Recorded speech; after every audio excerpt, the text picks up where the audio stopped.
Which new series production model cars are coming up and what are the mobility concepts of the future? Welcome here to the IAA Motor Show in Frankfurt, where we show you all the new cars that are coming to the market. And this is an exclusive tour.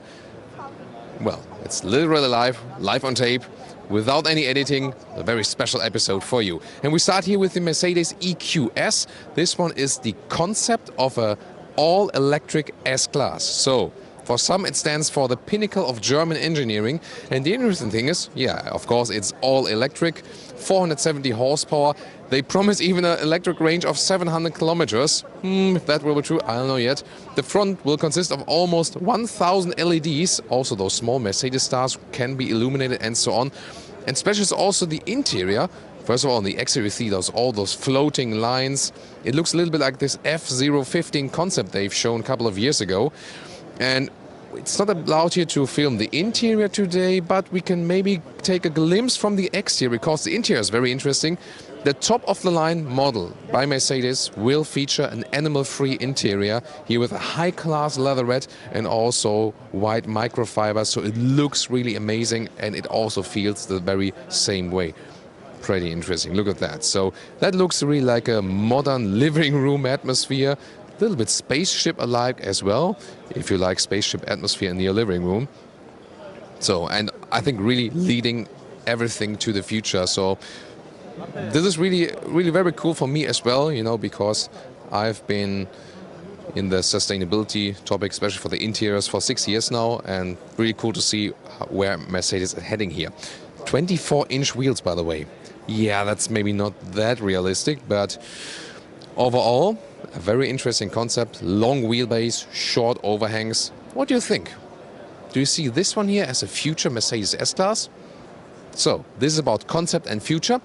But of course, I like to show you more the cars that are really coming to the market very soon and the series production models. So, this one, for example, the EQV. This one is the electric V-Class. And this will be coming the way it is. We also had some coverage of that.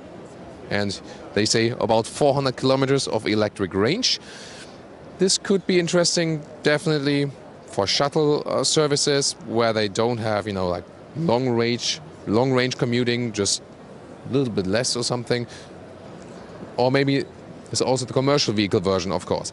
New smart EQ42 facelift, all electric. Smart goes all electric now. New headlamps here now with, you know, LED available. And on the inside, there's just a new cup holder, so that's about it. So the facelift is not, you know... Yeah, I would have guessed they put in a bigger battery or something. That would have been cool, but you see, everything is the same.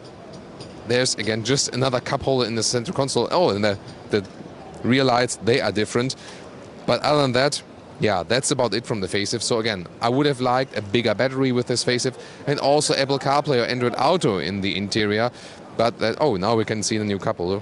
It's like in the very front, Jonas, maybe you can check that out.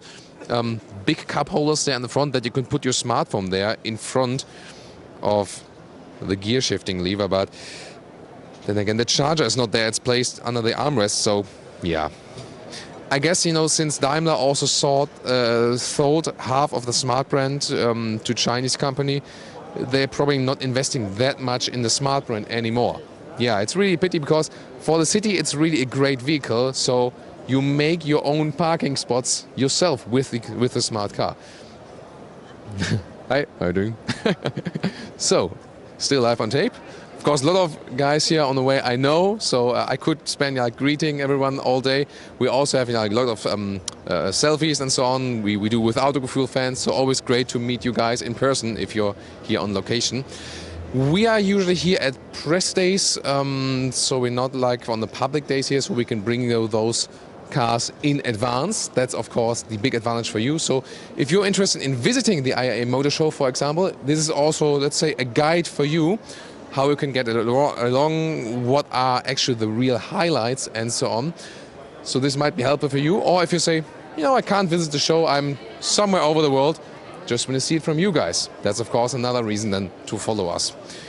So, and now this one was basically like a, you know, dark showroom. Now we're getting to the brighter area. So Mercedes has one of the biggest booths here already at the IAA Motor Show.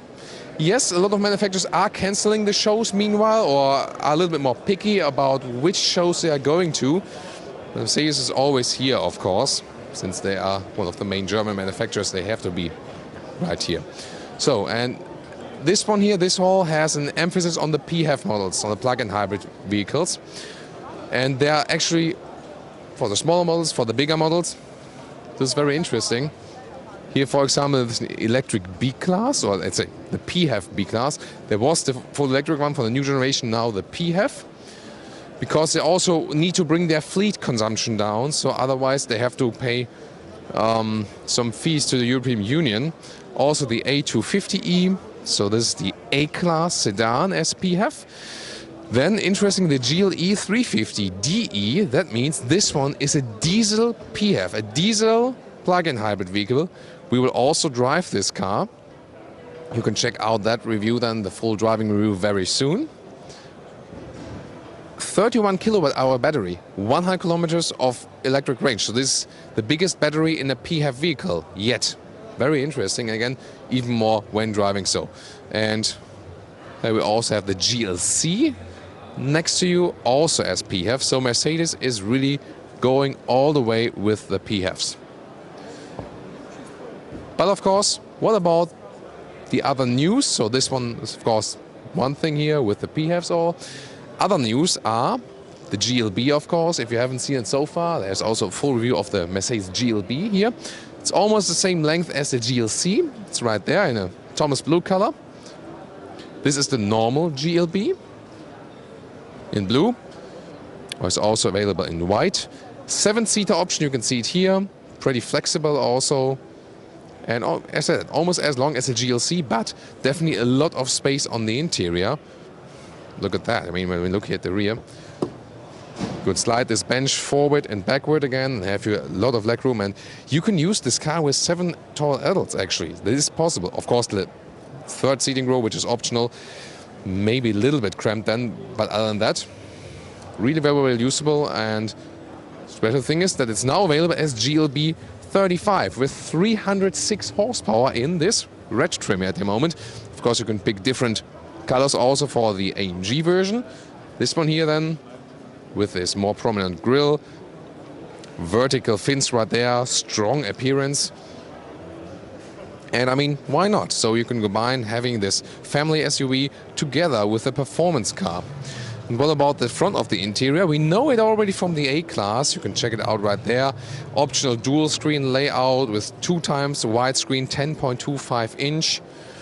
Then you also have the Bmw X infotainment system, that you have the good voice control for that. All the turbine vents, sporty design. Actually quite decent that you can also get nice leatherette features, for example at the inside of the doors, and feels very soft and is actually not from animal origin. So Mercedes is taking a big leap right there. So that's about the GLB. Then of course AMG has always a big presence here. There's the GT, for example, is 63S, but that's not new really. This one here, the GT 4-door version. What's new by AMG is the GLE Coupe. We got it here as AMG and non-AMG version. Let's check out the AMG first. So this one is the AMG GLE Coupe, so the S53. You can see here this new, little bit sleeker side profile. Huge wheels here. Wow. I mean, with bigger brake pedals, those ones are the maximum inch available. You can always read here, this is 22. Wheel arches in vehicle color. Then, of course, this front grille is also stronger. Again, with those vertical AMG fins. In this case here, an R6 petrol engine, 435 horsepower. Of course, pretty powerful, but no V8. A lot of guys sitting on the inside. There's also Autogefühl fans. So they have a guest appearance here for us. Interesting that wheelbase-wise, this one here is 6 centimeters shorter actually in wheelbase than the GLC SUV. And they did that they have a little bit more agile driving feeling with the coupe version. Pretty interesting. Here, this new rear. Of course, it always looks somewhat bulky, but I think a little bit more elegant than the predecessor version. Interior-wise, it's the same as we know it from the GLE SUV.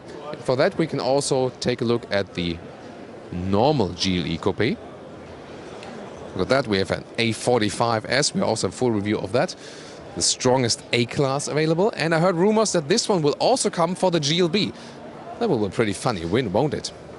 But of course, still those 2-liter 4-cylinder engines in the A-Class platform cars. Here's the trunk of the GLB. Oh, seems to be a lot of photographers interesting in the trunk at the moment. So you can still use that car, yes, but you're of course limited a little bit in height with this vehicle. Other than that, I tested it earlier here for the rear bench. It's falling backwards a little bit. But the good thing is you have enough legroom here also. The front seat is at the moment pulled all the way back. And the interesting thing is, I'll just take a seat at the other side.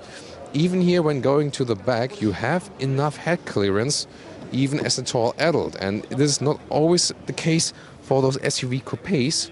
This is the front first, soon take a look at that. So here, I actually have room over my head. So I can sit here as a tall adult.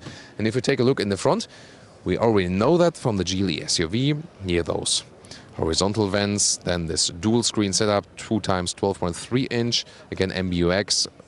Voice control also available, and then you can touch it, the screen, the right one, or use those thumb controls on the steering wheel. So a pretty sensual interior.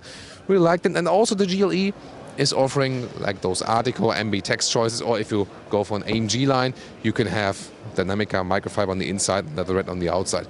This is the way as the normal one would look like. First reactions from you guys were that you prefer this grille here, this diamond pin grille in the AMG line. That can be combined to different engine choices. You have those 3-liter 6-cylinder diesels, or also 3-liter 6-cylinder petrol engine, of course. And there will also be a PHEV version available. That's it from the Mercedes booth on the inside. And again, I said they have one of the strongest appearances here. So there's even an outside area with some, let's say, special cars as well, like a modified G500 in South Sea blue. Wow, I mean, isn't that a color together with black wheels? This is pretty amazing, right? I mean, to be honest, I'm not the true biggest fan of the G-Class. I mean, I like it visually, but driving-wise, I think a GLE just drives better than the G-Class. But visually, I mean, this pure off-road look is pretty cool. And I mean, this color is really amazing, isn't it? And then there are, of course, other cars in this line. Here, the new GLS, we've driven that as well. And some other, let's say, like, not super all-new vehicles, but of course that they also came recently on the market. So many cars to take a look at here, definitely. And it's really nice that we have some sunshine here outside. And this is also somewhat cool with the IAA Motor Show. Some motor shows are just inside. This one here also has an outside area where you can get some fresh air, especially if it's nice weather. And there are also other activities. So Mercedes always has this Formula One racing simulator, where Lewis Hamilton is greeting you on the screen, and then you can have the simulators moves up and down, and front and back, and so on. So pretty fun experience if you can do that. And then there are also other outside activities. We soon take a look at that when we pass this one, because now this one's like one big Mercedes hall. And then we're moving over to another hall, which is mainly occupied by the Volkswagen Group. So all the Volkswagen brands, they occupy the other big hall. So this is like the German dominion here on the IAA Motor Show. If you see some cars passing by here, by the way, those ones are press shuttles. So they are those guys like Jonas and me who walk around here, but there are also other guys who like to take those press shuttles and be driven around the show. But I mean, I always prefer just, to walk in between. The WRC simulator, but it seems to be offline at the moment. Yeah, and those press shuttles, but what is interesting that you can take a look at the press shuttles, and today they all use the electric vehicles. The downside is no one hears them, and then they get like this, they get stuck in traffic because no one hears them. It's the new Mini Electric. Also cool to see those new cars. All silent, of course. But again, being stuck in traffic, yeah, I mean, that's also a reason why some of the, some of the regulations, depending on the country, they say that electric vehicles do have to make some kind of noise.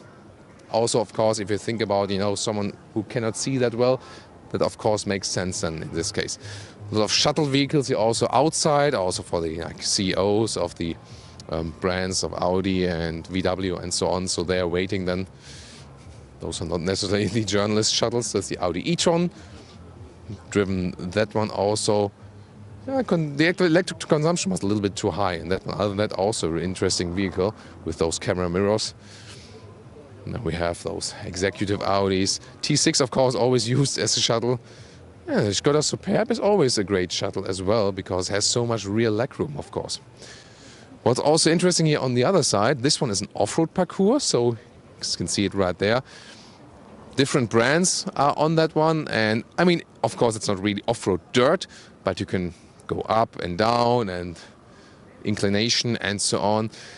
And this is also something they want to stress here at IAA Motor Show. They want to bring some more experience to the visitors, not only to take a look at static cars, but also that they can take some short test drives or this off-road situation or something like that. So I think, why not? Interesting approach.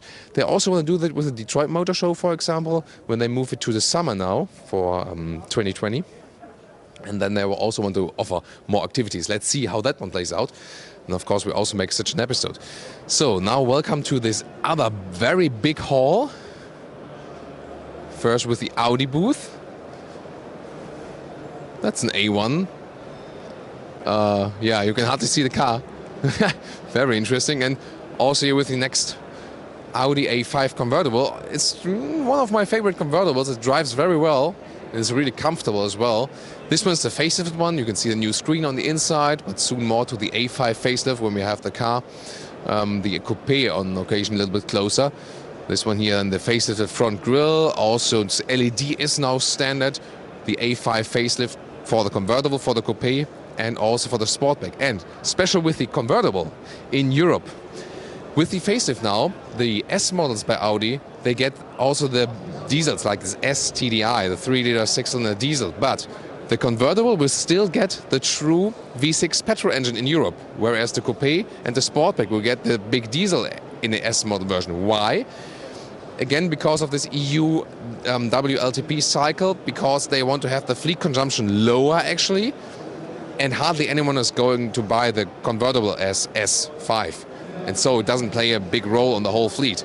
But the Sportback and the coupe will be bought more often as a coupe, as the 6-cylinder petrol engine, and therefore they have to kind of limit it. Yeah, that's it.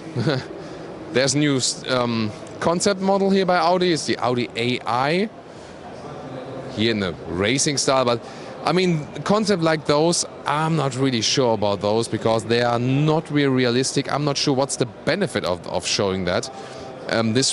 This model will never ever be sold in that way, will never ever come on the market. So I think they could also just leave it like, and just not show it at all. Or what's your take on that? I mean, it looks somewhat spectacular. It's always nice to look at somehow, but yeah, I'm not sure if that's really that useful. So, and even more so maybe, the AI Trail, this is an off-road vehicle concept. Look at those wheels. And I mean, the question here is, why? Just why?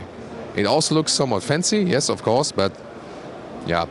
I'm more a fan of seeing the real cars that make it into production and delivering a little bit more value for you then, also as a car customer.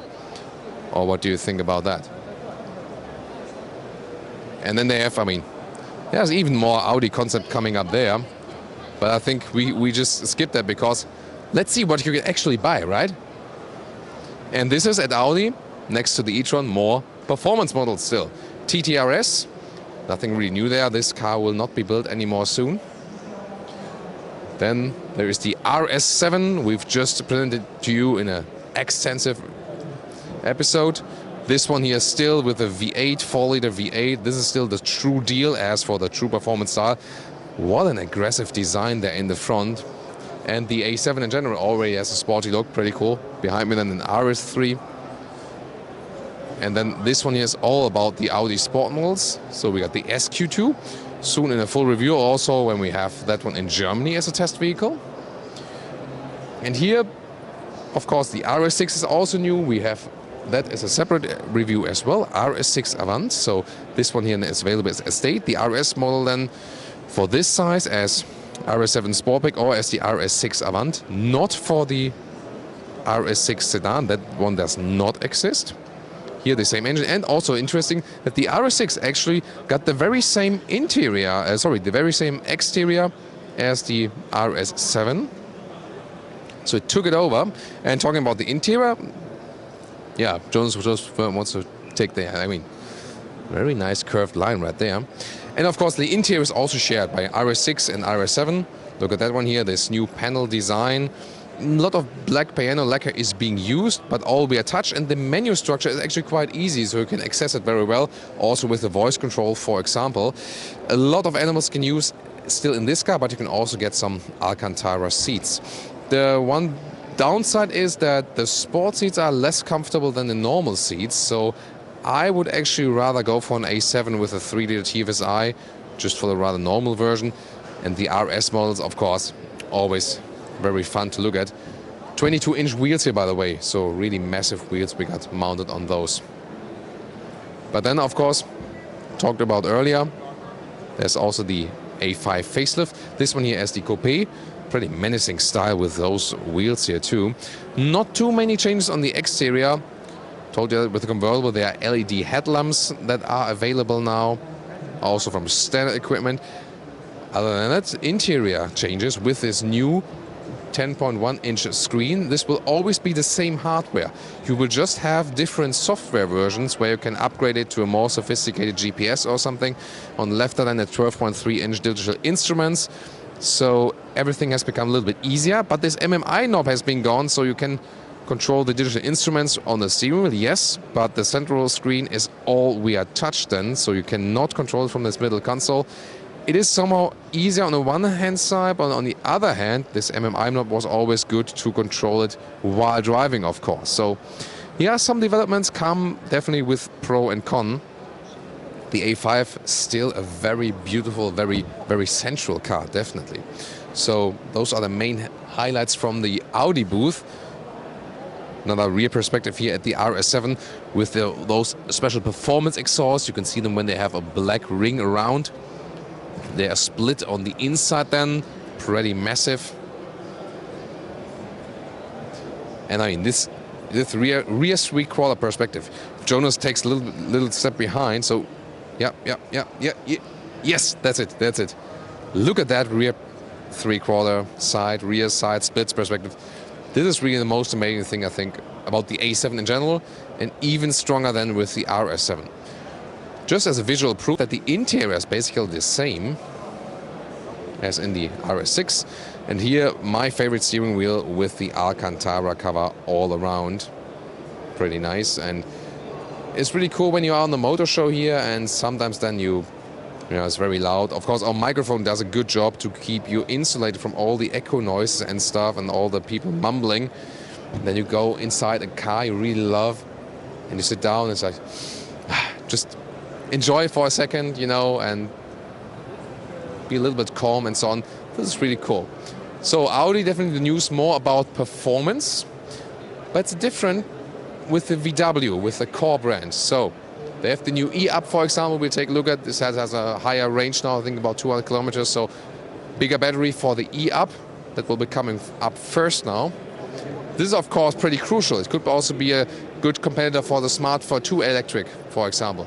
This one and here, the new E-Up, it doesn't look too different. Has a little bit of e-Golf style in the front with this blue accentuation, you know, the horizontal accentuation right there. And again, the increased range is the one that is really crucial with this vehicle. I mean, it's a very interesting car because it also has good usage of space overall. So when you think about the exterior dimension and then what you get from interior dimensions. So here it says, by the way, the price is about 22,000 euros. And I mean, that's still something that is achievable for an electric vehicle. Yeah, but the main thing here, of course, are the real new electric vehicles. This one is still a combustion engine platform, yes, but what about those cars that are new on this electric platform? For example, this new MEB electric platform allows third-party models, like the ID Buggy. This is a concept vehicle, yes, but third-party companies could buy the base and then do something fun with it. Or this one here, those new electric SUVs, those ones here are still concept. For example, also the ID Cross, and then also the little bigger version. again, just concept, but they will come somewhat in those versions, you know. So you can remember the exterior a little bit. They will resemble the final production models a little bit, yes. The same also with the ID Buzz. This one will be the electric T6, so to say, as a T7. Retro logo, Volkswagen changed it now to rather the retro logo style. And then you will also get it back to the US when it's all electric. And this one here, then the sedan style. I mean, those are still all concepts, yes. But again, they show what they want to do with their model range in the future. But not only a concept, but the real vehicle is now the ID3. And we already have a big studio episode of that, the ID3. Range about 330 to 550 kilometers. So you can also have 300 miles something range with the biggest battery. The biggest battery will be 77 kilowatt hours. And the middle one 58 and the smaller one 44 kilowatt hours. And this is it, the ID3. So from the exterior it looks a little bit Beetle-alike, so round front and so on.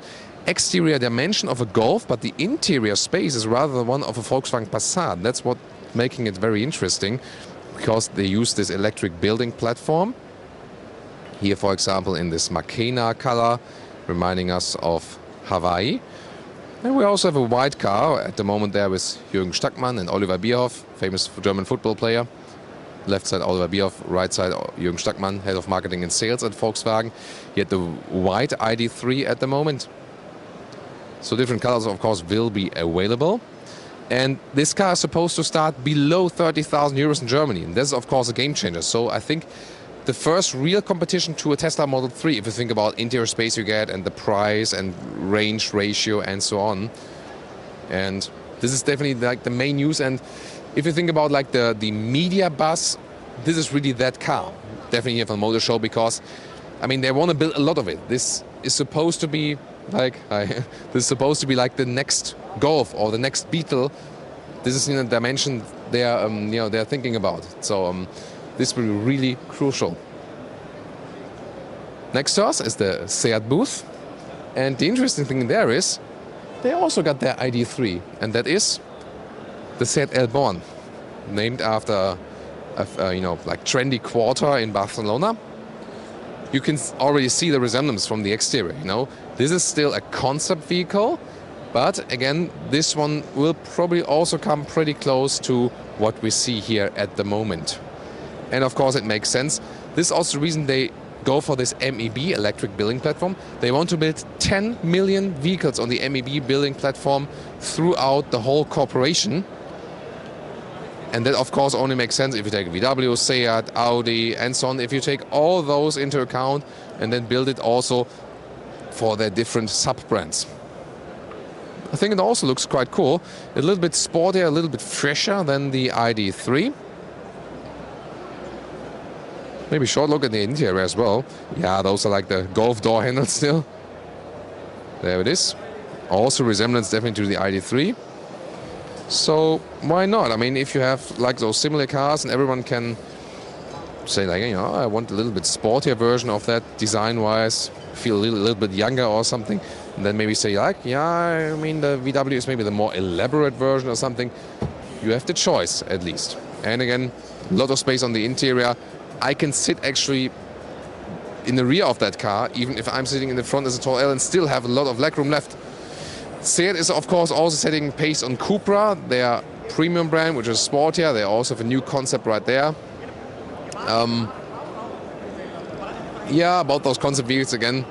I rather like to focus on the real vehicles. This one here, the Cupra Ateca, one of their most popular vehicles, or the most popular vehicle. It's the first all Cupra vehicle. And in Germany, actually, a lot of percentage are directly sold as Cupra from the Ateca. So that's also pretty astonishing. Next to us, the Porsche booth. Of course, all about the new Porsche Taycan, which comes as turbo and turbo as first, and yeah, moves rather closer to 200k in price. If you compare it to a Tesla Model S, the Tesla Model S is definitely better in price. No doubt about that. Here, the front doesn't look too much electric. It rather looks like a normal Porsche vehicle. A little bit different from the front headlamps, definitely, yes. And it is shorter, actually, than a Porsche Panamera, and it looks even shorter. So it's just a little bit shorter than the Panamera. But due to this rather sleek design, it appears smaller than it actually is. Of course, it has also impressive performance figures. When we think about 2.8 seconds as the acceleration figure for the Turbo S to 100 kilometers or 62 miles an hour. But again, very, very expensive. Of course, not the electric car for the masses. But if you think about a Panamera Turbo S, for example, well, then the price is not too far away from that. And you can see there's a blue Taycan we also had in the studio. That was, so to say, our vehicle we were presenting to you. And they made all the booths, also 2 more Taycans. So Porsche just said, like, let's go all the way Taycan, you know? I mean, why not? If you have such a special news. They also offer an animal-free interior, by the way, on the Taycan. If you haven't seen the interior of the Taycan yet, by the way, I think we should stop by the other car and take a look at that. Of course, we also want to cover a lot here for you. And we just move crisscrossing across the booth here. So, you know, if you're here on location, when you are just joining us on the sofa, it's always more comfy than walking around yourself on those motor shows. But of course, it's also somewhat exciting. So we just open the door right here again. This is the interior. And optional with 4 screens then overall. So you have like the main interior in the front, the instrument with a curved display. Then you have a center infotainment screen. Then you also have a co-driver infotainment screen. Then you have the middle infotainment screen where you can control even more stuff. So all the way with displays. On the one hand, it looks clean. On the other hand, you can say it's maybe a little bit screen overkill. So when you think about the Tesla Model S, it's a little bit clearer oriented as for the whole menu structure, you know. So you can, you know, argue pro and contra, definitely. If you're more interested in some of the vehicles we are showing to you here, by the way, you can always refer to the full episodes, maybe from studio or maybe even an all related driving episodes. So if you're searching for a certain vehicle, just hit the YouTube search and type Autogefühl Porsche Taycan, for example. And then you will find the review with more in-depth information, with all the facts and figures, seating test and so on. This is again just, you know, like you were visiting the show and take a brief look at some different vehicles. Skoda Booth here at the Octavia RS with a facelift in the blue, pretty nice Thomas blue color. But rather new is the one you can see on the left side here in green. This is the Skoda Kamek. And the big thing about this vehicle is, on the exterior also, it is actually a small class platform, but the interior is huge. Look at that here on the rear seats, here with an Alcantara mix. And the thing here is always with the Kamek, it has so much space on the interior and you can use it with 4 or even 5 tall adults, no problem. So although it's rather a small car on the exterior, it is, so to say, a family vehicle on the interior and still very comfortable, even with the panoramic roof that is available here. We also have this one already in full review, and interesting also that they have really high-class materials. Look at that even here at the inside of the doors where you have this soft touch but structured materials. And I really like it when affordable cars get new ideas and also, you know, premium touch to this, because I think that should not only be reserved for those super expensive vehicles. Or what's your take on that? So Kamek, definitely the newest one. The Skoda is, so to say, the Kamek as non-SUV. So both cars are somewhat similar in the technology and also what we see on the interior, but the Skoda is the lower one and the Kamek is the higher one as the SUV. The other things are not really that new on the Skoda booth. So most of the stuff we know. There's the Skoda Superb facelift. There's one, like the grey estate right there. And then we have another blue one right there. Let's see. This is pretty cool, right? It has a sedan and then in this Thomas blue color. Just design-wise, pretty cool. And the news here is, this is the so-called IV. This is the plug-in hybrid from Superb. So the newest iteration. This one then, because all the other new models are already presented, the main news here, you can see the plug in the front. Of course, we will also soon take a ride in the PHEV of the Skoda Superb. Yeah, definitely my favorite color. And they use a lot of green colors here always at the Skoda booth, so it's like, very nice and open atmosphere. And I mean, look at the size of this hall. This is really, really something. Well, there's one brand left in this hall. And this is a rather one that is absolutely in contrast to Skoda. So Skoda more the affordable brand, where you can, take a trip with your family and really pay your own vehicle. But yeah, what about Lamborghini with those custom colors? So would that be one you're interested in? Then tell me in the comments. So please leave comments to all vehicles. Which ones are your favorite ones? Which one would you take on a ride outside, if you like? This one here, the Horican Spyder. Of course, always a very dramatic design. Wow, look at that. Cian FKP 37 with golden wheels, and wow, this really looks like it appeared from a Transformers movie, right? Look at that. Yeah, I mean, you always have some eye candy from time to time. Oh, Jonas crossed the line. Jonas, how can you do that? Don't cross the line. Wow.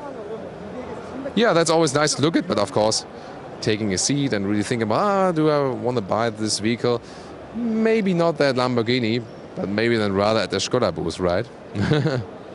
But that's also what you can experience here on the motor shows, to get the cars you can never own, but also the cars you can actually own. This one here, the Euros, they are SUV by Lamborghini. Recently, we said that the Q3 Sportback is like a mini Euros, especially, that rather accounts then for an RSQ3 Sportback, which we will soon show to you. Wow, also in the Thomas Blue color, so amazing blue vehicle.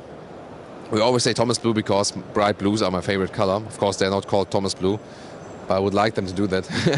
23-inch wheels, and also with a contrast in this bright interior. Of course, Lamborghini is still about abundance of animal skin use, but sometime they will also switch, of course. Even Porsche does that now. So, what about the interior? Let's take a look at that. Oh, it's sealed off. Yeah, and that's about Lamborghini, That's better than with Skoda. You can take a look at the interior and take a seat inside, but at least we can have a small glimpse of that. So, a very interesting booth here from the Volkswagen Corporation. And that's also giving you an impression of how big this company or this whole corporation is actually, with all the different brands. That's, of course, always something you can experience then here too. Where did we come from? I think from there, right? Yeah. So, sometimes a little bit easy to get lost here. There's also Geneva Motor Show we visit frequently, and Geneva Motor Show is smaller, cozier. It's just all in one hall, basically. It's easy to get along where you're here. You have to switch the halls, but then again, it's good that you are outside sometimes.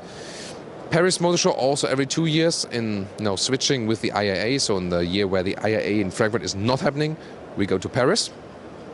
They also switch some halls from outside. It's like a little bit similar to this one here. I hope Jonas won't lose his balance right there when going outside. And of course, in the American shows, we are visiting like the Los Angeles Motor Show, CS, Las Vegas. Car manufacturers are getting bigger and bigger there, definitely. And of course, Detroit Motor Show, which was declining maybe a little bit as for the significance, but let's see when they turn it out to the summer how that one plays out then. So, back outside, guys, and I really hope you enjoy our tour here. Again, most authentic experience for you, and it's really cool that you're live here with us, live on tape.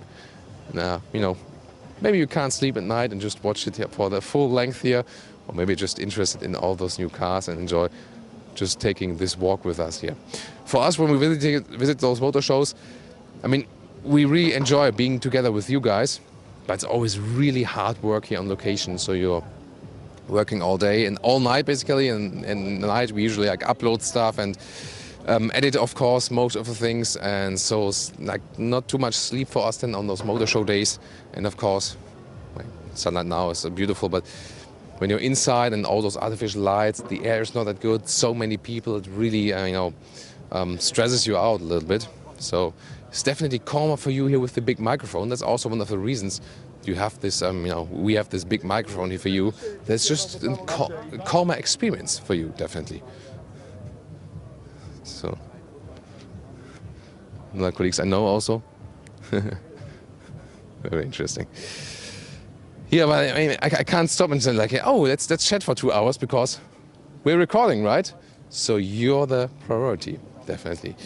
There are also some smaller booths here, like from suppliers and so on, but we jump over those today because, when you as a customer rather want to buy some vehicles, it's more important for you to check out that.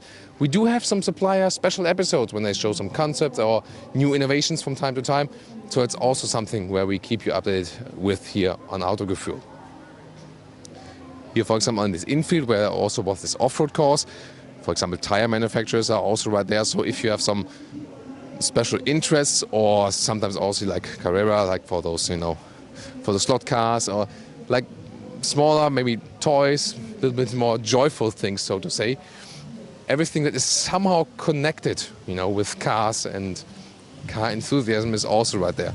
Oh, look at that beautiful pool here in the middle.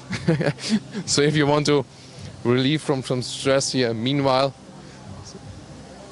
why not? So, and I really want to show you this experience here today because just to give you a real impression, like how is it to visit the motor show yourself? And also just to walk from hall to hall. So you really get a good experience. There's the EQC is driving. Oh, nice. Got a retro bus here too. Yeah, way to go, man. That's amazing. Flower power. And this one then is, of course, not electric for today, unlike all those other press shuttles which are going electric. Here the EQC again. Yay! 1966. So we also see the past next to the future here today. And this one is the Audi E-Tron, also while driving. And of course I have to say, it does make a difference when they're driving all electric. It's definitely more silent, and of course we don't have to smell all those fumes then. So there are definitely advantages to have those, locally emission-free vehicles. It's always important to say that because at some point there will be some emissions, yes, of course, but again, locally. And this one here all belongs to the, Frankfurt Fair area. It's a really huge area overall. That's also the reason why they're offering those shuttle services here from hall to hall. Frankfurt Motor Show for me, been here a couple of times, again, every 2 years. In the other year, the IAA Motor Show is in Hanover for the commercial vehicles, and every 2 years then for the passenger cars. Hyundai Ioniq, so it's like a car show here also outside, and the next Mercedes EQC. From driving that one here with about 23 kilowatt hours per 100 kilometers, so pretty high in consumption. Those new Tesla permanent magnet electric motors, they are more efficient. We've been driving this one in the new Tesla Model 3. So the German manufacturers at the moment have the problem that their electric drivetrains are not as efficient as the one from Tesla. Yeah, so they can also put in big batteries, but then they cannot really get the same range as Tesla does. On the other hand, of course, the German manufacturers are a little bit better as for the build quality. Well, not a little bit better, they are way better as for the build quality on the interior especially. So the question is, who makes, who will be successful in that respect? Yeah, I mean, on those motor shows, there's always, a lot of discussion then where the industry is heading. And I think at the moment, no one really knows for sure because, yes, everyone knows we're going somewhat electric, but how exactly and when and where and when are we going autonomous? And what is like the real, electric, this is like an example, E-Tron is approached from the rear and I didn't even realize it, especially, when you're talking, holding microphone and so on. I think it's also a good mix for you, seeing those static vehicles and also see some moving ones.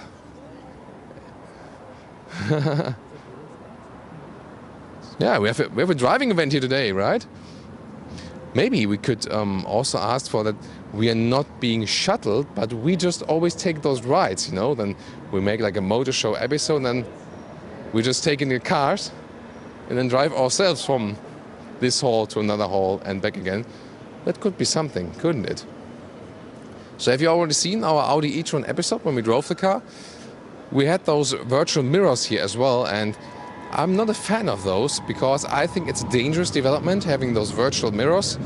I think it's always better to have classic side mirrors, because at some point technology only makes sense when it is an advantage and not a disadvantage. And that's the Hyundai Kona electric. Also very interesting because it's an affordable EV, but yet also with a high range. So this one could also be like somewhat in the region of an ID.3, of course, if you think about price and range and so on. So more and more EVs are coming to the market actually, and we also see that our reviews of those are of course increasing. But here in Autogefühl we try to deliver you actually both, so all the different driving concepts. And you can maybe now get a feeling for how big this whole show area is, because we're still walking, but now we are heading to the next hall. This is hall number 8. Oh, this is the Hyundai Nexo. F-cell vehicle, fuel cell vehicle.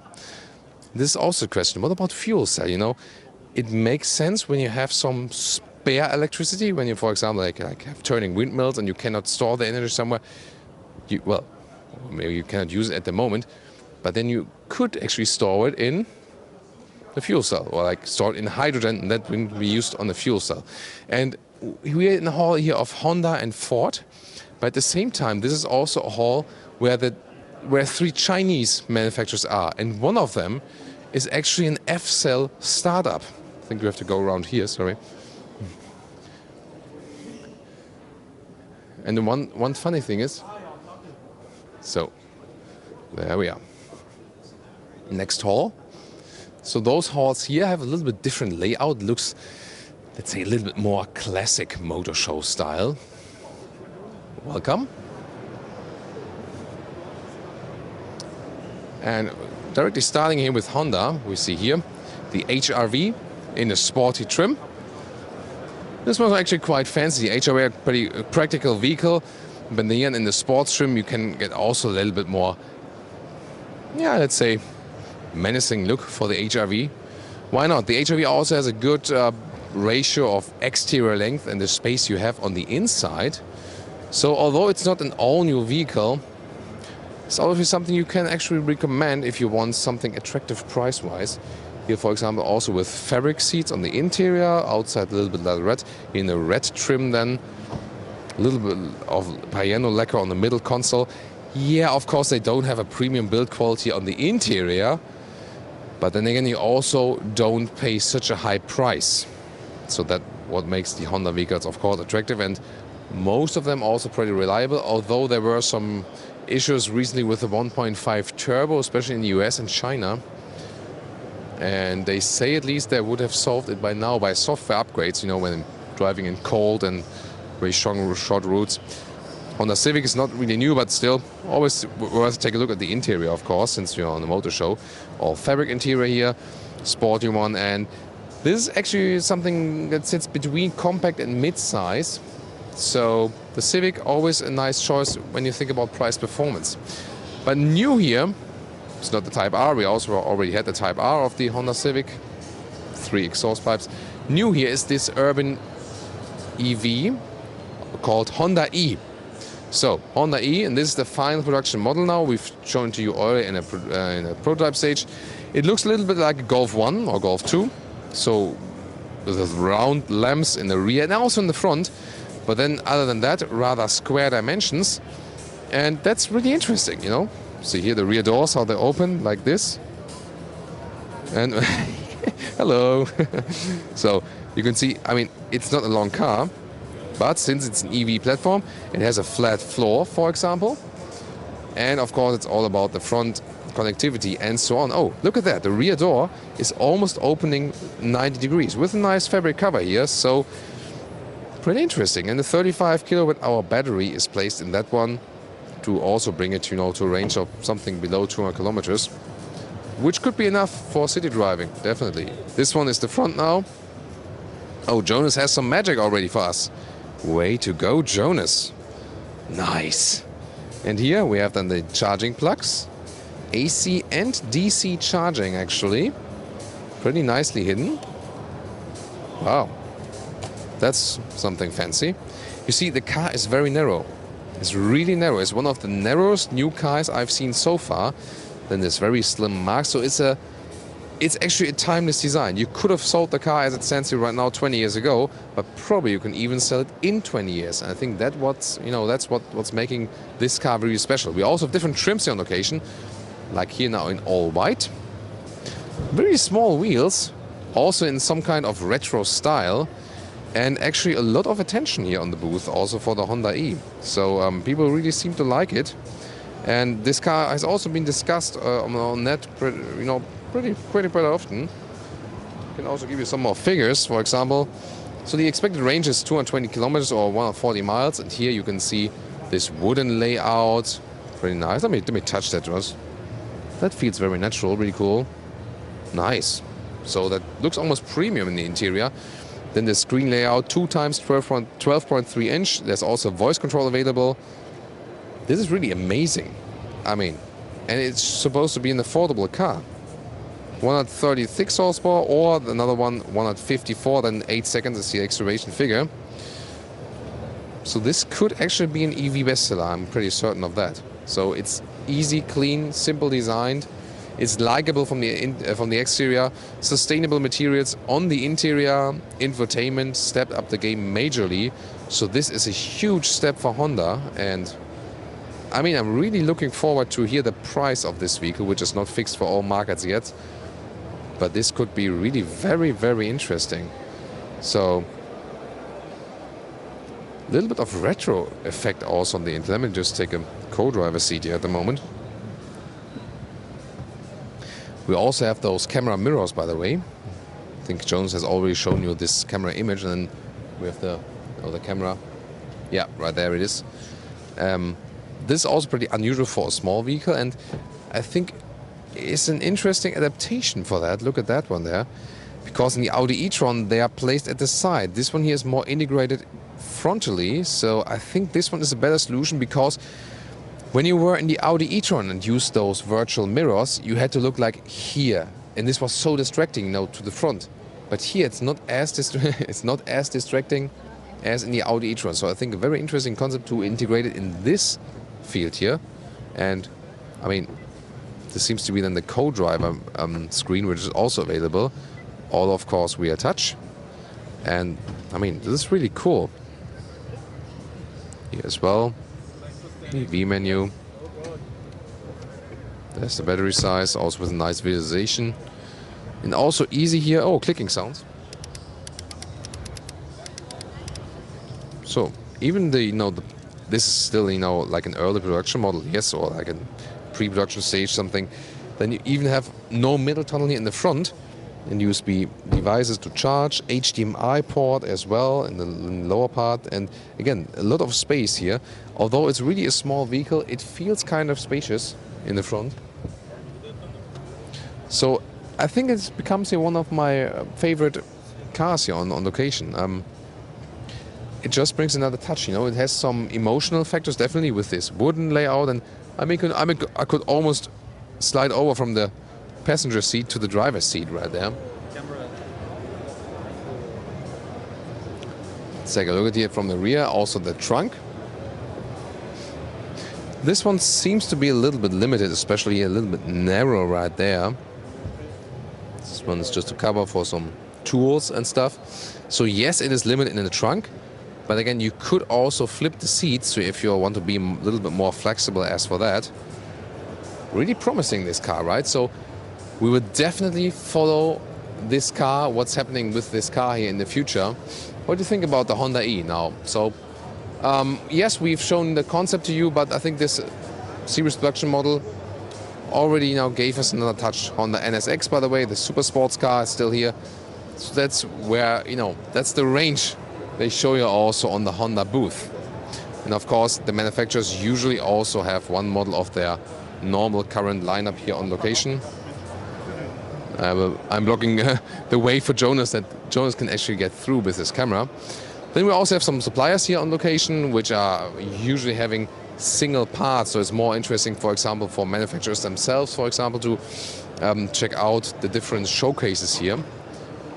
For us, it's rather interesting to go with the real manufacturers. Let's go to Ford first, right there.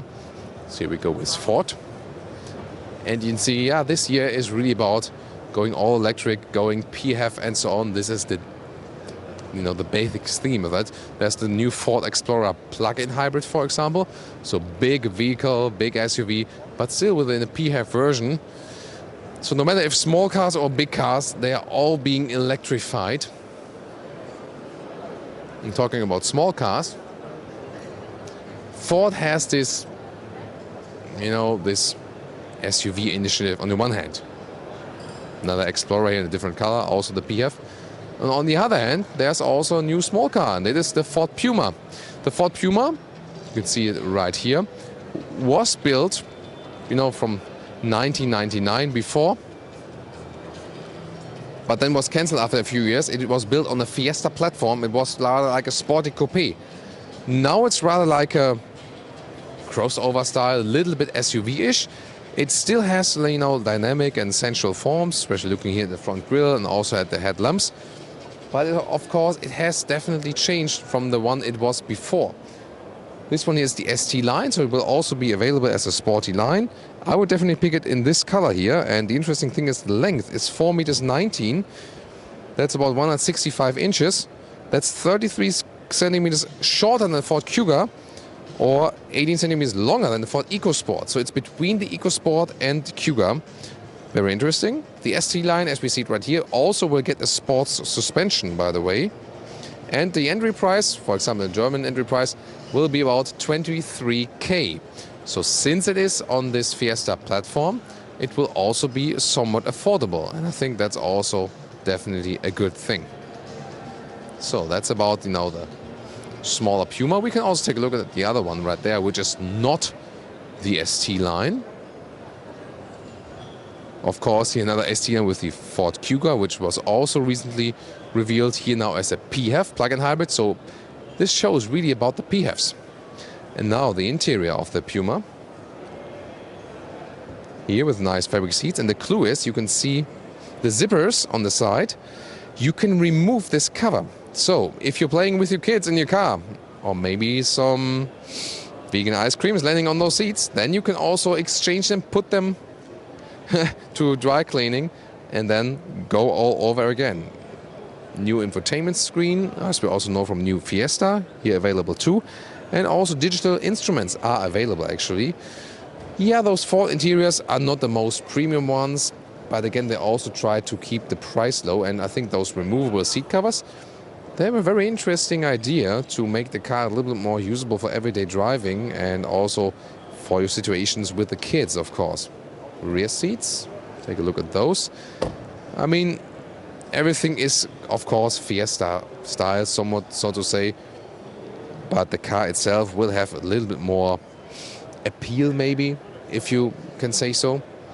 They also have a very interesting solution here for the rear.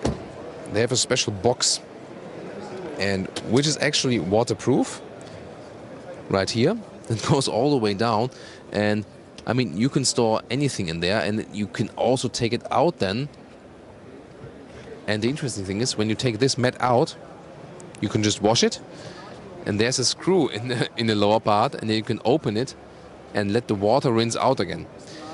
I mean, that's very interesting. I'm just thinking about, what would I use that for? I have no idea. Do you? Then please tell me in the comments. What would you do with, like, such a possibility in that car? It's funny, right? It's really funny. So maybe come around here with me, and we'll take a look at the driver's seat as well, as soon as there's a possibility. That's the thing, by the way, with the single reviews we make, we take some more time and wait until the car is all free and empty to give the clearest shot. This one here is a live experience, and that's also something you do experience on those motor shows. Sometimes, of course, you have to wait until you're able to get in the vehicle, actually, because other people want to check it out as well. I mean, that's just a very natural thing. Here the Puma, by the way, in this case here, without the ST line, also with those wheel arches in the crossover fender look. So, I mean, why not taking an existing basis and spicing up the Fiesta just a little bit? If you want to see the difference to the Fiesta, Jonas can just turn around, because there's the normal Fiesta behind us. Right there, this is the Fiesta, which definitely looks a little bit sportier, especially with this, well, angry fish mouth grille. Can we say it like that? maybe. And also this is the hybrid, not the plug-in hybrid, but Ford is also now step by step introducing more and more inbuilt hybrids. That's also a thing. Other manufacturers are going for MHEVs now, so those mild hybrids with very, very small batteries, but they can still do a little bit sailing or coasting function then. So this is also something towards more electrification. Now I'm waiting to get inside on the interior, while you take another look here at the Puma from the front.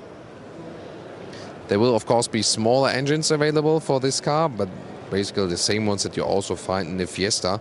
Of course there won't be any performance engine available. Here, by the way, also interesting with the front grille, which looks quite big and has this shiny black structure over there. And this one also, the hybrid. So it's really interesting that they bring also this electrification for the very small cars. Well, I think we move on to the next car because this gentleman probably will take a while. Or is he getting outside? What do you say? Autogefühl time? Yes. It's Autogefühl time. Come on.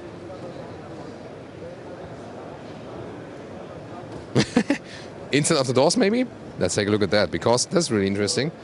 Look at that. As Honda has been using, fabric on the inside of doors, and that's pretty cool because you have the hard plastic covers here, but it just, it doesn't cost so much money for the manufacturers. But then you have the nice soft touch fabric cover at the inside of the doors, and that's pretty cool because it looks more premium, At the same time, you also have, good everyday, seriously. So, come on. Danke. So, and now let's get inside. And let's see, steering wheel adjustment, like this. Seat is strangely set up at the moment. So let's see that we clear that one all out. So we have this, to move that a little bit backwards.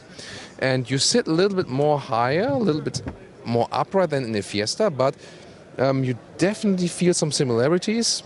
That way the seat is all the way down, but still head clearance is really all the way down. I think it is. Is it? Yeah, it is. So, wow, with the panoramic roof, I can barely sit here. I mean, it directly works still. Yeah, but that's really close. So it's nothing for really tall adults. And the same way it was also for the Ford Puma, as it was still this coupe. But, I mean, not sure if I would like to drive 500 kilometers with this car, but I think, the ideas they put into this vehicle are very interesting. Or what's your take on that? So if I sit here as a tall adult, is there any possibility I could also get in the rear? What do you think, Jonas?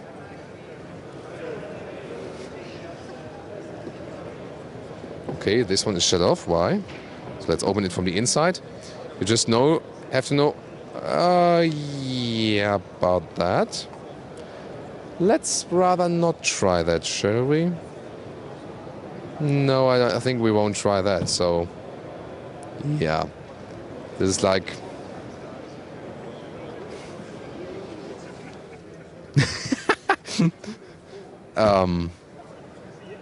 Yeah. I mean, it's a short vehicle. It's 4 meters 19. We've seen other vehicles which have better, usage of space on the interior then, but that's why we're here, that you get a first impression of those. So, and we move away from the Ford booth now. This is here Wei. This is one of the Chinese manufacturers, and they are actually this fuel cell startup. Yeah, it looks electric. It is electric. Those F-cell cars are always also electric, but then, of course, based on the fuel cell. So pretty interesting from the exterior design. For example, here. With the screen in the number plate. Haven't seen that. Interesting. So Chinese manufacturers have to, they try to take on the European market quite often. So far, it did not work that well. Let's see if it works this time. I think it will definitely come. This one is also a concept vehicle, and you can see on the interior is more, again, this, very futuristic style. Reminds us a little bit also what we've seen at Mercedes somewhat. Hard to see through the glass. Very interesting blue color, right? Isn't it?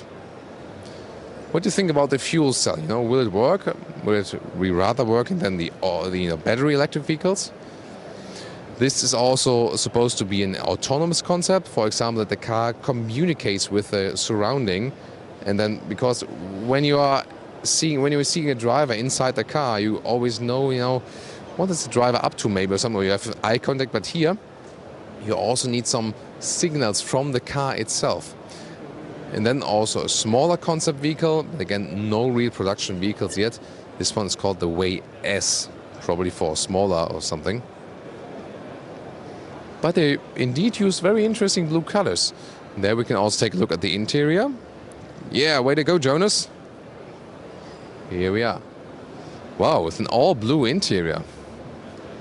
They maybe should start licensing Thomas Blue, shouldn't they? So very interesting what we can see here, definitely. You can definitely also see that those ones are electric vehicles. Again, you always see the short overhangs, long wheelbase, that you have maximum space on the interior. So we'll definitely take a look at that, how that one plays out. Oh, they also have an interior showcase. And that looks also quite good from the interior build quality and so on, you know. Not sure if we will see such a huge screen then also in the future. But what we've all seen, I mean, a couple of years ago when we also then started visiting the Chinese motor shows in Beijing or in Shanghai. At first, those were all just like cheap copies or maybe like really not that well processed on the interior. But now when you take a look at those cars, they're actually quite decent as for the interior build quality. They have another car here, right? So this one is, let's say, they're vehicles which are not in concept phase anymore. And this one also looks more proper. 22-inch wheels, some kind of SUV concept style. Massive black wheels right there. Let's also take a look at the front. There we are. So what does it remind us of? Maybe a little bit Audi design, but definitely the design is contemporary and rather looks like an European design. Or what's your take on that? Those ones here, PHEV vehicles. Next one here, VV7, not 007. Let's see if this one is opened. Yeah. So let's take a look at that. What we have here. Not sure what this is supposed to be here. This part, VVT GT Red. No idea. Live on Autogefühl. Well, but here the interior, you can see it's actually pretty clean. Look at the resolutions of the monitors right there for the rear view camera, which is in the demo mode. The resolution actually looks pretty cool. And again, it proves my point. When you take a look at this interior and also maybe touch some of the materials, this is not, you know, like entirely cheap anymore. Let me also get in the driver's seat. So they actually have some decent materials.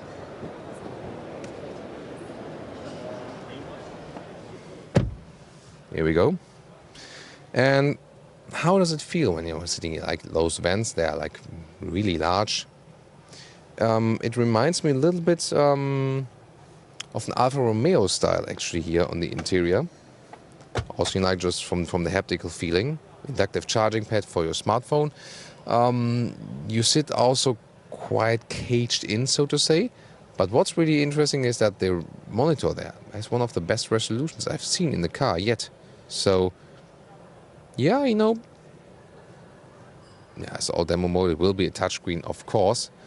Oh, face scanning for login. That's not me. I'm not Peter Wang.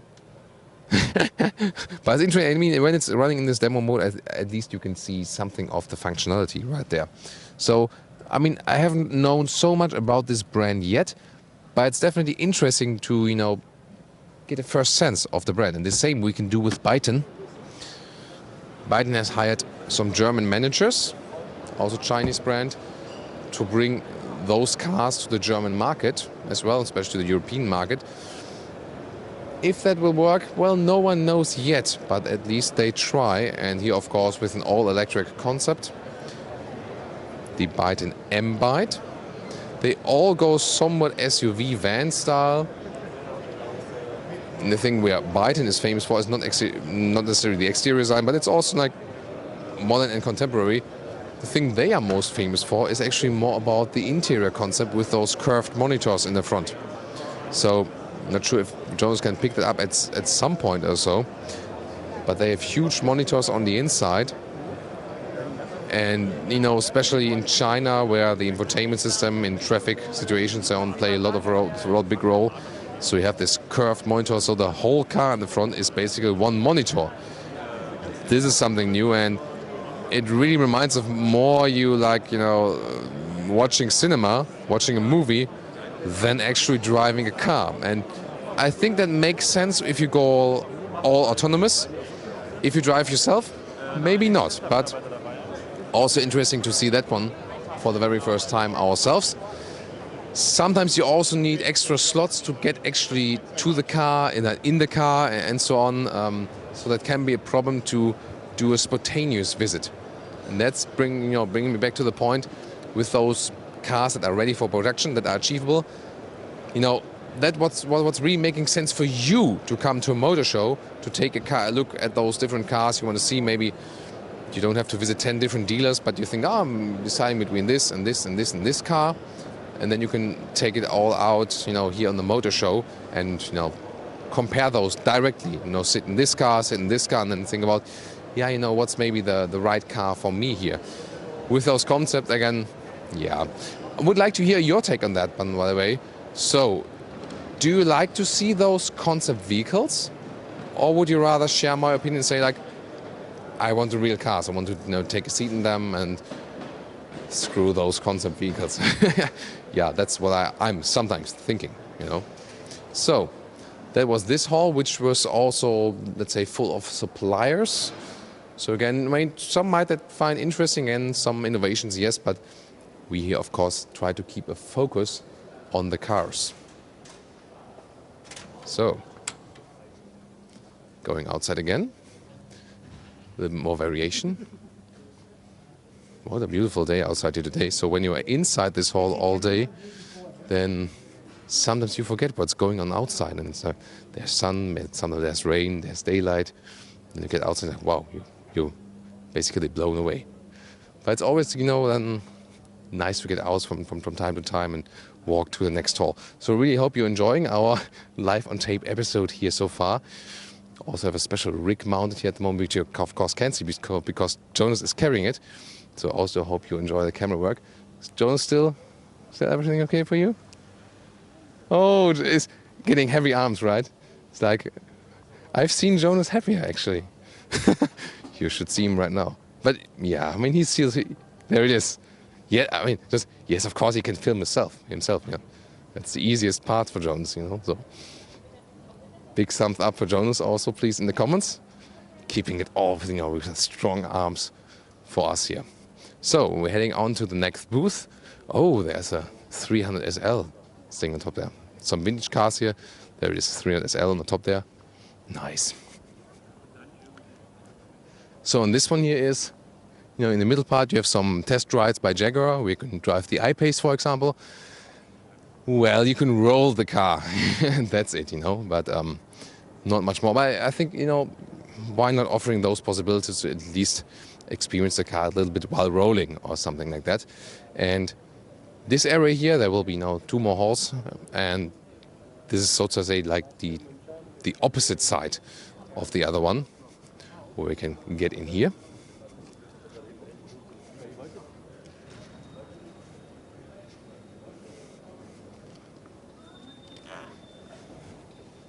So here we go.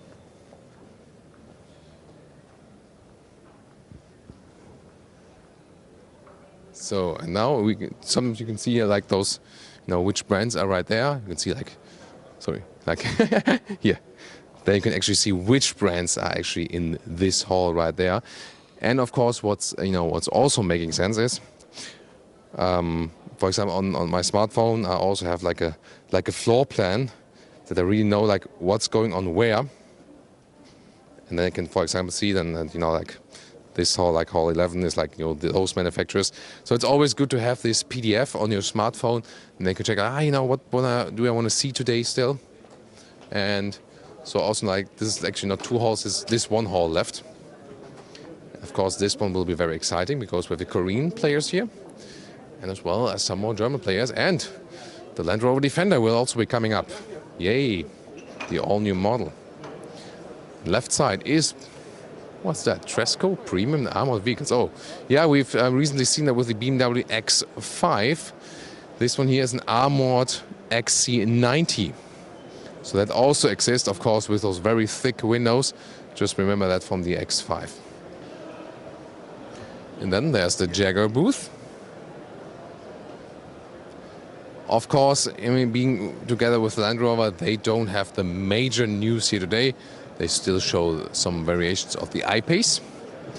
But the major news in this hall for Land Rover, definitely the all-new Defender. Still available as 90 and 110 versions, so different wheelbase, different length. And this is it.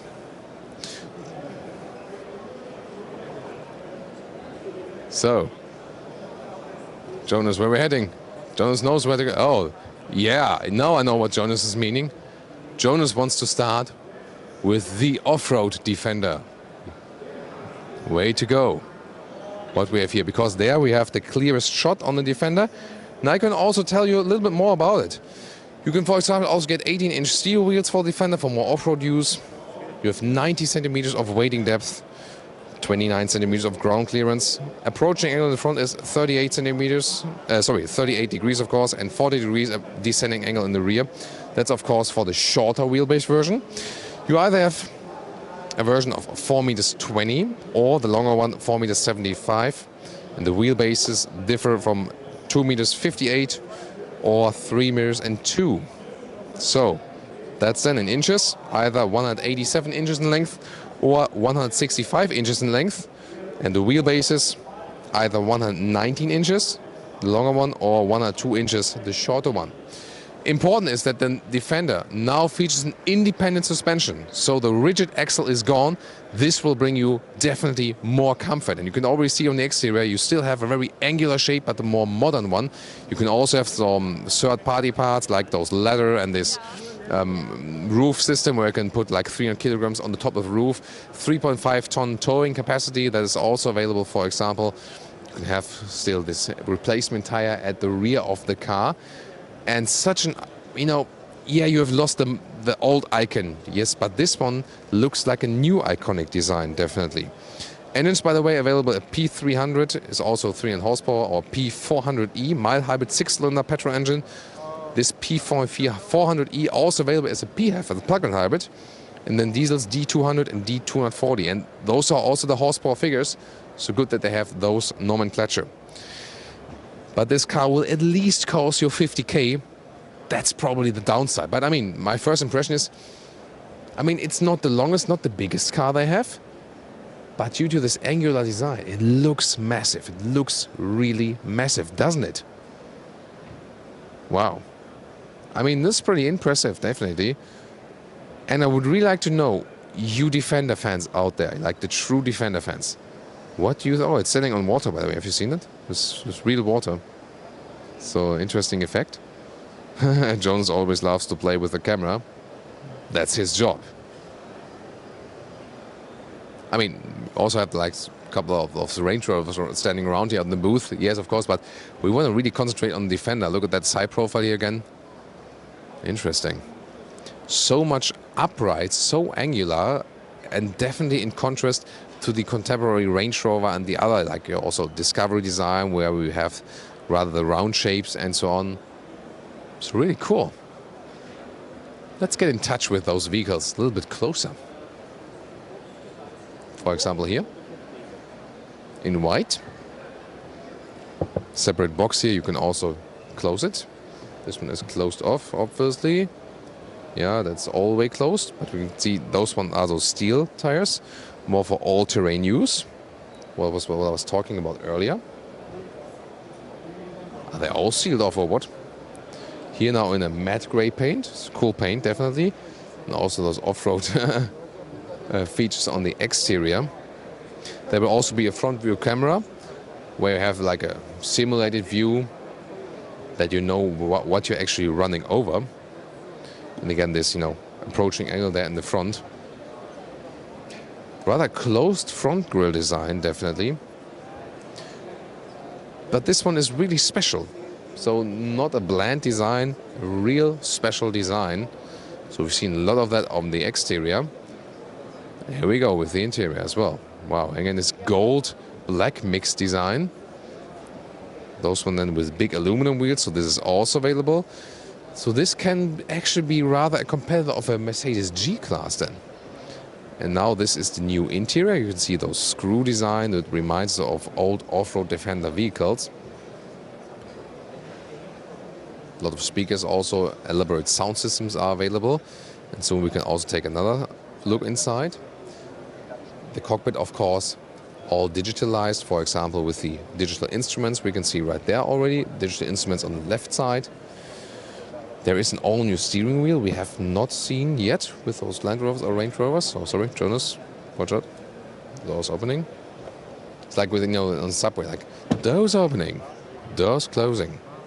And of course, a new central infotainment screen. They, of course, take some parts over from their existing vehicles at the moment. We can actually take a look at the rear right there.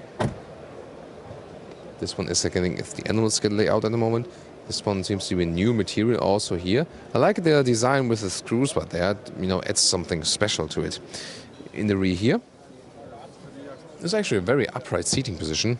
So my guess would that it's of course here the long wheelbase version. So then you also have enough legroom right there. And headroom, although there is a panoramic roof inside, there's still plenty of headroom. You even have a USB supply in the rear. This one will be then here for the infotainment system, for example. And there will also be climate units here for the rear, like this, not properly powered at the moment. And of course, since this car is standing really high, you also do not have a middle tunnel here in the rear. So you can also sit here in the middle part. And there will even be versions with jump seats in the front that you can have 3 people in the front. That's also a very interesting approach.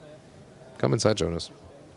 Then you can take a look out to the front right there, which is also pretty interesting. So the central infotainment screen right there, shifting lever is inbuilt in the cockpit. And we also have this climate control we also know from Jaggers and from the Land Rover. So it looks better organized, definitely. And I mean, you cannot compare it in any way to the outgoing model. This is something completely new. Yeah, on the one hand, it looks a little bit, let's say, more down to earth than the, for example, Range Rover models or the other model Land Rover models. On the other hand, this one will not be a cheap vehicle. You always have to, remind that. And I think that's also the problem with this car. So you make it all new, make it super fancy and so on. But the cool thing about Defender would also be if it would be less in price. But yeah, sorry, that's not going to happen. Now a little bit more clearer shot at the interior right there.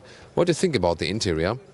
Overall, everything really new, pretty inspiring. So very interesting for us to see that. And there are more cars of that here. Can we get it's okay? No, we always try to, be more sensitive with the colleagues. Also, not try to hinder them in their work. That usually when you pay mutual respect, it also works. Here in the tire that is mounted at the rear hatch. And then, of course, this classic side opening. And then you have actually a decent trunk. The width could be a little bit wider as for the opening, but then it opens more to the inside right there.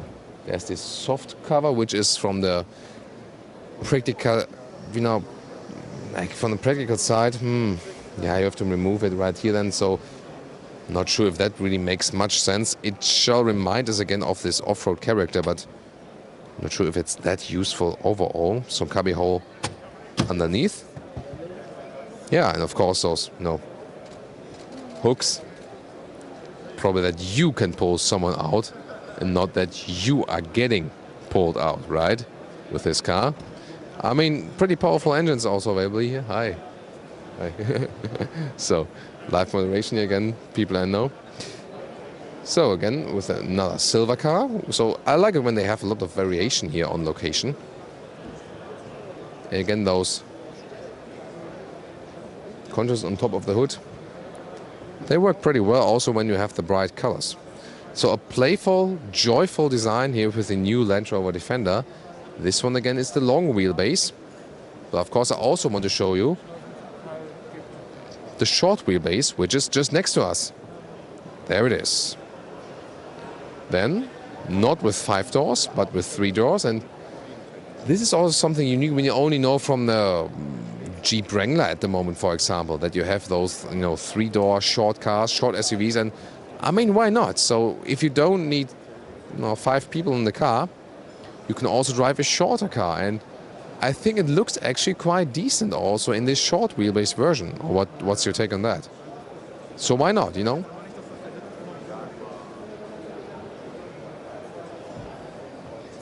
This is a typical Land Rover color, isn't it? British green. So, but how does it really look like from the rear and from the side here? I mean, obviously no door. You can get also those metal plates here as a reminiscence of the old outgoing model, but I mean, that looks a little bit strange, doesn't it? But again, you don't have to go for that. Maybe you just leave that then. So let me take the photo for a second. Thank you. So now, this one, it's close up at the moment. So we'd like to see the trunk, but you can see from the inside here, it's just like very short. And then you have the rear seats, which you can fold. So you'll primarily lose the trunk. And of course, I mean, you have to go right in here. Let's see. There it is. Of course, limited then in the legroom. You can still sit in the rear, yes, but of course limited in legroom. And then you either have a possibility to sit or you have some trunk left rear. Interesting. This one is also the jump seat, like in an airplane. So with the 3-seater setup in the front. And I like those, those joyful details also with the contrasting steering wheel. Now let's get inside. Let's see here. Push the seat all the way down. And you sit high, you sit upright. Yeah, you can compare it a little bit to the Jeep Wrangler, for example. And the hood is actually also quite long, and the reason for that is we still have those 6 cylinders here in this car, and that's the reason for it. You can very well control the automatic shifting gear, by the way, because it's put so high, so maybe it's not a bad idea to do that in that way. So very interesting.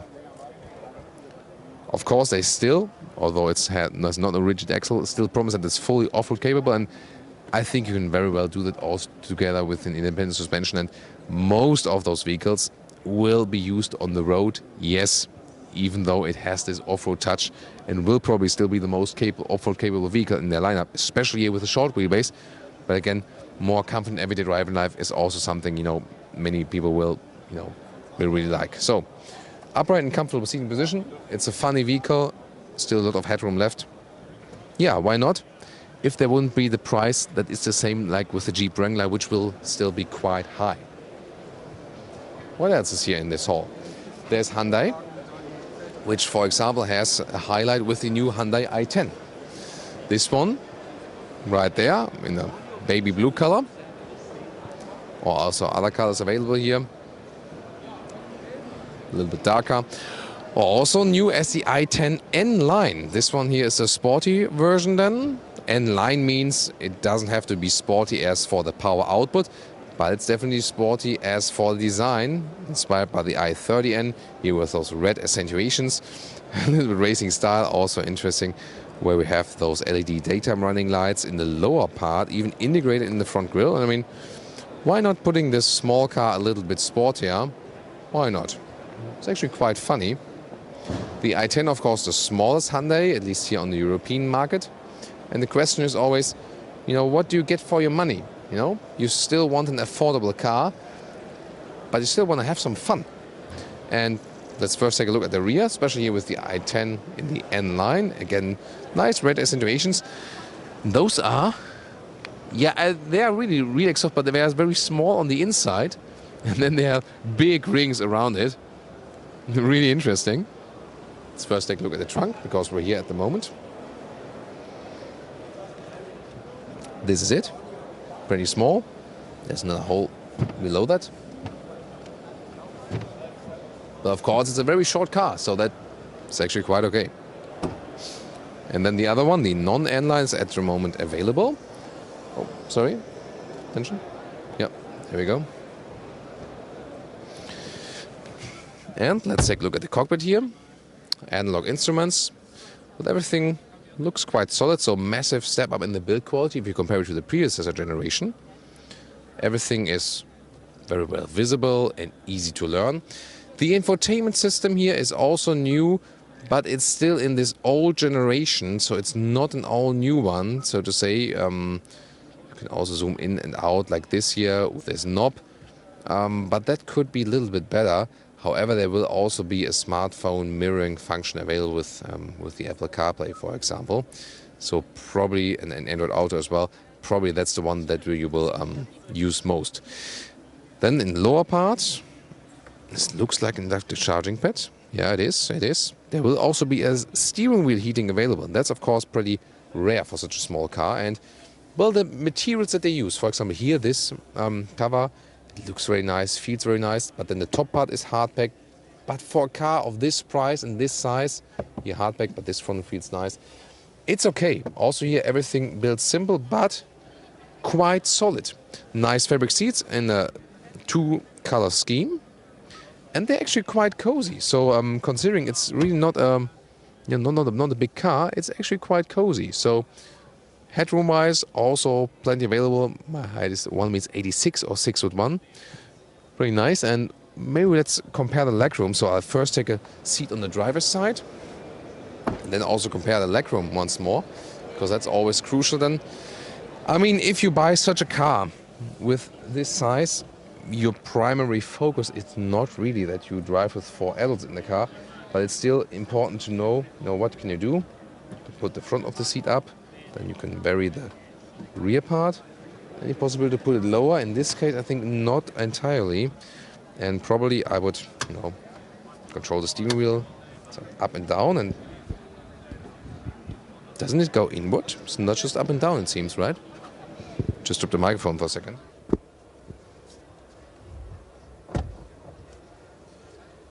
In this case, it's really just up and down, so that's a little bit of a pity.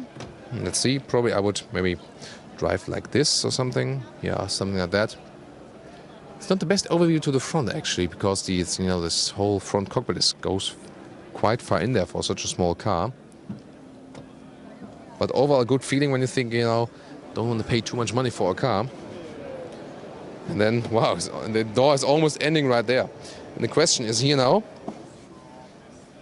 they obviously paid attention to the legroom. Wow, I mean, this is astonishing.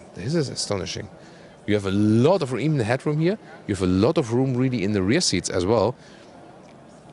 Hardly any middle tunnel. This is, of course, a front-wheel driven car. Also with nice seat setup here, ISOFIX. So this car is really about the legroom. You can drive here, even with some kids and so on, which are still, or maybe even already taller. You've seen already with the trunk I opened in the other car. This car here is more about the very, very short trunk. It's more about that you still have flexibility as for the rear legroom. This is a really interesting concept, Sometimes manufacturers want to see it again here? Make the trunk longer, but then you hardly have any legroom. But this one here has a focus on the rear legroom. So it always depends on what are you using this car for. And I do agree with Hyundai on that one, because when you buy such a vehicle, I think the trunk capacity is maybe not your main focus. But you maybe want to drive with more people from time to time. Maybe are you also a little bit younger and want to drive with your friends out in the evening, and then everyone can actually properly sit in there. I think so it's a good choice from Hyundai to go as for that one. Of course, the i10 was the most important here for today. We still got BMW here, which also has like a big booth. Opel will be also in the background. This one here, Alpina. They are right next to BMW. Alpina, the tuners for BMW, so they take the cars and put more horsepower in. Of course, big exhaust and so on, big wheels, even more power on the hood. And then they sell it for triple the price. But obviously, they can also find some buyers for their cars. put some 20 cows in the Interior Plus. Sorry, yeah. That has to be, someone had to say it at some point, you know. Of course, they look pretty impressive and pretty massive. Yes, they do. You know, really like the stylings also they had there in the 90s and so on. But usually you cannot get so much hands on the car. It's of course more realistic to take the real BMWs. This one is the iNext concept, shown at you in Los Angeles. Also with an all-fabric interior, lounge concept, also with touchable surfaces on the interior. Then there's the i8, but that one is not new.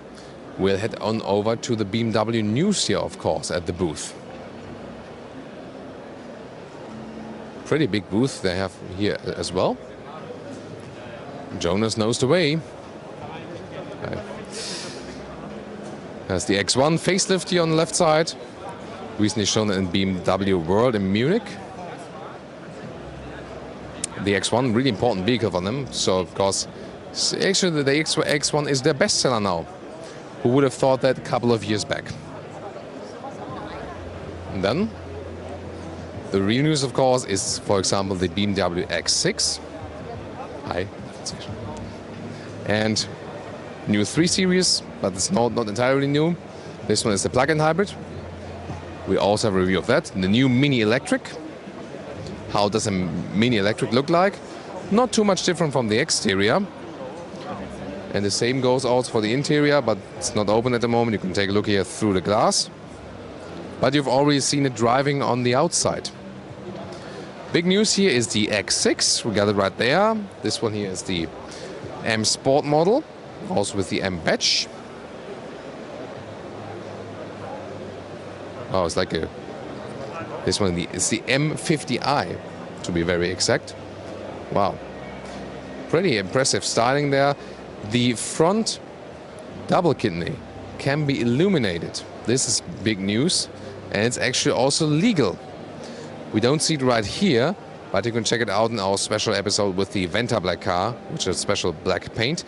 Other than that, kidney of course bigger than before. Here in the M50i, even sportier. Also the biggest optional wheels are on here, which we can soon show. 22-inch wheels here on this X6. But going with little smaller ones will bring you more comfort. Car's a little bit longer than before. And of course the big difference to the X5 is this falling roofline with the coupe-like shape. And we already know the GLE Coupe now in the new generation. And the question here is, can I still sit in the rear headroom-wise? Oh, sorry. So, let's see. Not sure how the front seat is set at the moment, therefore I cannot say anything about that. But we can compare it to the GLE Coupe, and also here it does work. Can even put a hand over my head with 1.86 or 6'1". And so both BMW and Mercedes really work very hard that you can still sit here in the rear even as a tall adult. So it's not such a compromise anymore if you think about comparing the SUV version, normal one, to the coupe version. You can very well sit here on the rear. Yeah, I mean the bench is falling backwards a little bit, and the legroom is not as plentiful as in the GLE. That's, you know, a little bit of a downside. Or if someone put the vents here all the way up, so it's a little bit loud. Here also you can see how it looks like with those attached infotainment systems. You can also zoom in the map. That will also look the very same than in the front infotainment screen. I always worry a little bit about crash safety, like when you like bang, bang in a crash. So, I mean, it doesn't make a difference if you have your own iPad mount here or if you have this official mount right there. Yeah, but again, I think probably safer if you don't go for that. Interior build quality has also been massively stepped up here, so soft touch at the inside of doors, then with those door handles, for example. Bowers and Wilkins, sound system optional.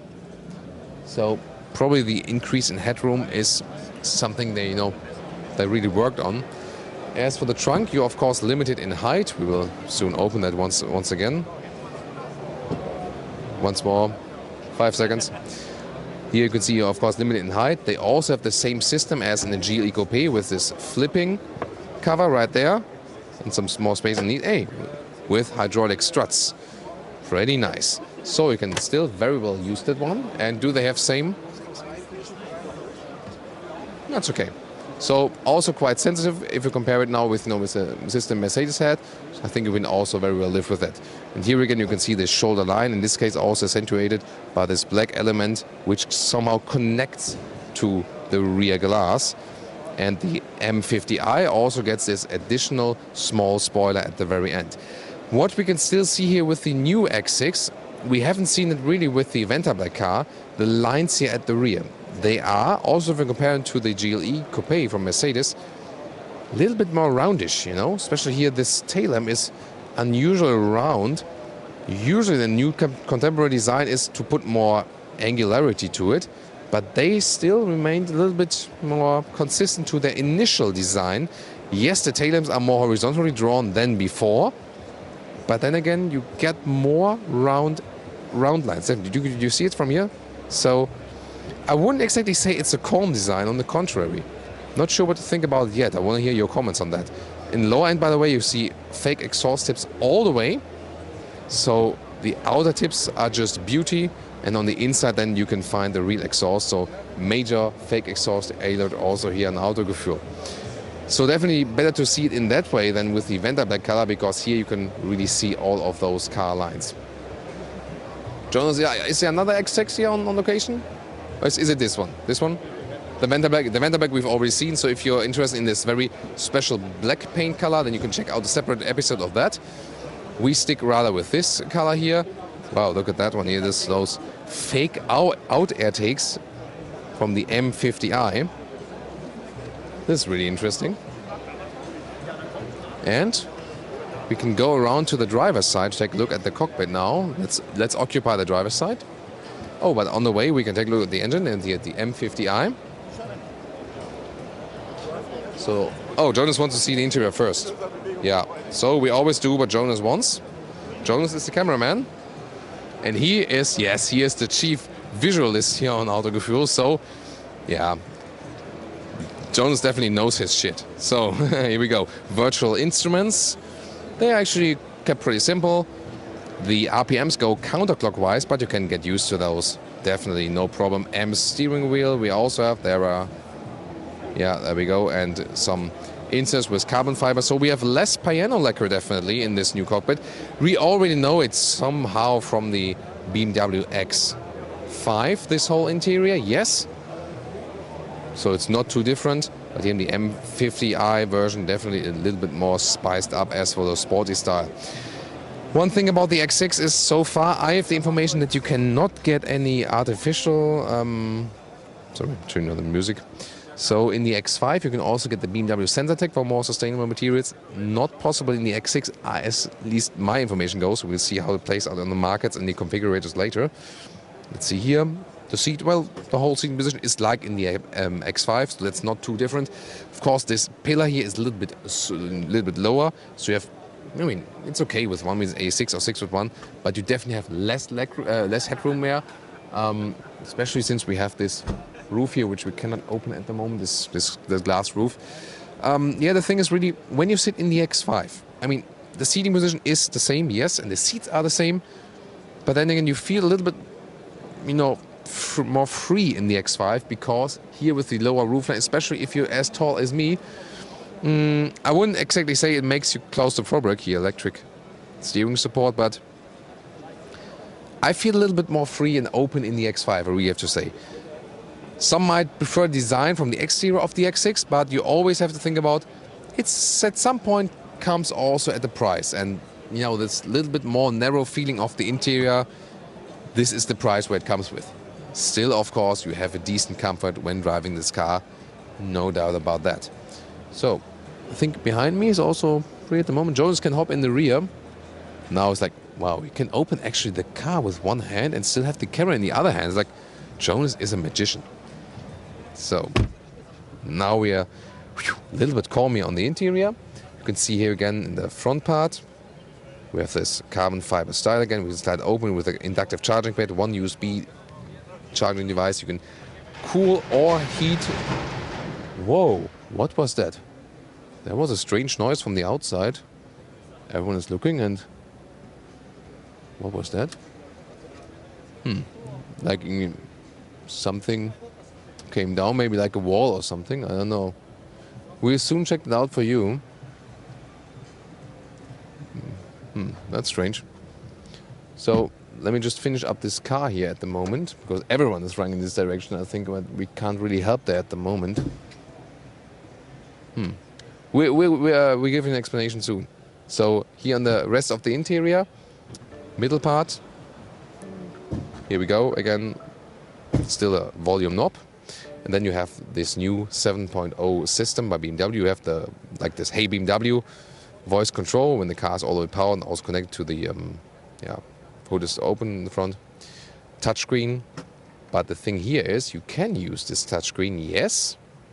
And the web here also, and it's really sophisticated and also great from the CPU power.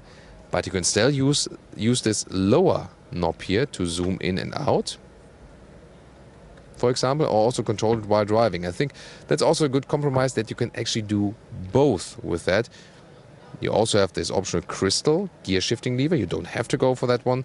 It also creates some reflections in the sun when it's outside, but of course it looks somewhat sophisticated, definitely on the interior.